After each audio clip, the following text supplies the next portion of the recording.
قطب نمای سفر در زمان.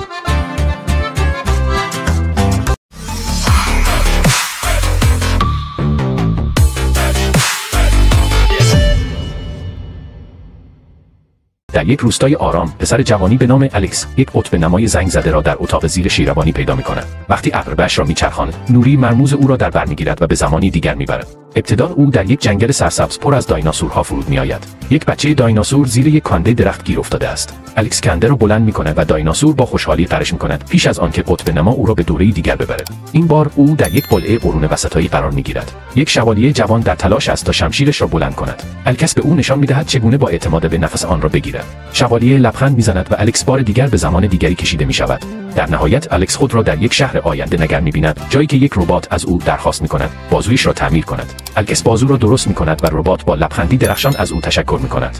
وقتی قطب نما او را به خانه باز می‌گرداند، الکس در نیابت کمک به دیگران بدون توجه به زمان یا مکان بزرگترین ماجراجویی است. پیام داستان اعمال کوچک مهربانی در طول زمان موج می‌زند.